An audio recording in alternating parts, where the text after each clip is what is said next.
Assalamualaikum warahmatullahi wabarakatuh. Perkenalkan saya Tri Rahayu dengan 42014180009. Nomor urut 5 akan mempresentasikan tentang validitas dan reliabilitas. Yang pertama tentang validitas. Menurut Sujana 2004, validitas adalah ketepatan alat penilaian terhadap konsep yang dinilai sehingga betul-betul menilai apa yang harus dinilai. Menurut Arikunto 1999, validitas adalah suatu ukuran yang menunjukkan tingkat kesahihan suatu tes. Suatu tes dikatakan valid apabila tes tersebut mengukur apa yang hendak diukur. Nah, validitas dibedakan menjadi dua, yaitu validitas penelitian dan validitas pengukuran. Validitas penelitian adalah derajat kebenaran kesimpulan yang ditarik dari sebuah penelitian yang dipengaruhi dan dinilai berdasarkan metode penelitian yang digunakan, keterwakilan sampel penelitian, dan sifat populasi asal sampel, menurut LAS 2001. Nah, validitas pengukuran merupakan pernyataan tentang derajat kesesuaian hasil pengukuran sebuah alat ukur atau instrumen dengan apa yang sesungguhnya ingin diukur oleh peneliti.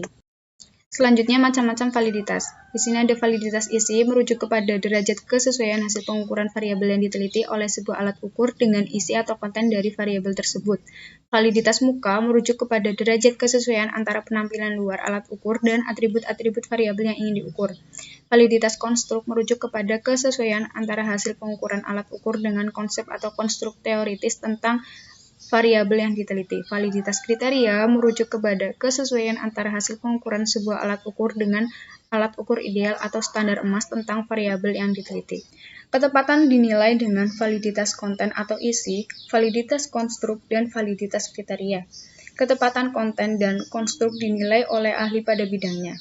Instrumen dinyatakan valid secara konten dan konstruk apabila ahli sudah tidak memberikan saran atau masukan dan menerima isi, format, serta konstruk dari instrumen tersebut.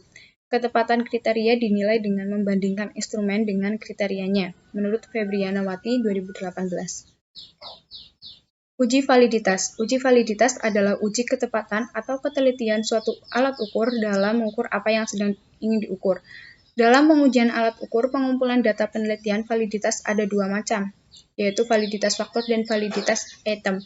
Validitas faktor diukur bila item yang disusun menggunakan lebih dari satu faktor. Pengukuran validitas faktor ini dengan cara mengkorelasikan antara skor faktor, penjumlahan item dalam satu faktor, dengan skor total faktor, yaitu total keseluruhan faktor. Pengukuran validitas item dengan cara mengkorelasikan antara skor item dengan skor total item. Validitas item ditunjukkan dengan adanya korelasi atau dukungan terhadap item total atau skor total. Rumus uji validitas. Yang pertama, menggunakan bivariate person atau korelasi produk moment person. Analisis ini dilakukan dengan mengkorelasikan masing-masing skor item dengan skor total, dengan rumus seperti ini. Nah, untuk kriteria kevalidan yang digunakan menurut Arikunto 2006 adalah sebagai berikut. Jika RxJ-nya itu 0,0 sampai 0,20 itu sangat rendah, 0,20 sampai 0,40 itu rendah, 0,40 sampai 0,70 itu sedang, 0,70 sampai 0,90 itu tinggi, 0,90 sampai 1 itu sangat tinggi. Selanjutnya tentang reliabilitas. Menurut Sugiono 2005, reliabilitas adalah serangkaian pengukuran atau serangkaian alat ukur yang memiliki konsistensi bila pengukuran yang dilakukan dengan alat ukur itu dilakukan secara berulang. Azwar 2012, reliabilitas berhubungan dengan akuransi instrumen dalam mengukur apa yang diukur, kecermatan hasil ukur, dan seberapa akurat seandainya dilakukan pengukuran ulang. Nah, macam-macam reliabilitas. Yang pertama, ada reliabilitas eksternal, ada metode tes ulang, metode untuk paralel, dan metode belah dua. Metode tes ulang dilakukan dengan menguji cobakan sebuah tes kepada sekelompok peserta didik sebanyak 2 kali pada waktu yang berbeda. Metode paralel dilakukan dengan menguji cobakan 2 buah instrumen yang dibuat hampir sama.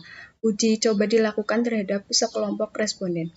Metode belah dua digunakan untuk mengatasi kelemahan-kelemahan yang terjadi pada metode bentuk paralel dan metode tes ulang karena metode ini memungkinkan mengestimasi reliabilitas tanpa harus menyelenggarakan tes 2 kali.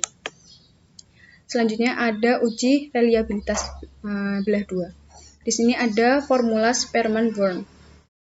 Nah, untuk Sperman-Born ini syaratnya data skornya 1 dan 0 dengan jumlah soal genap. Kemudian ada formula Flanagan. dengan rumus seperti ini.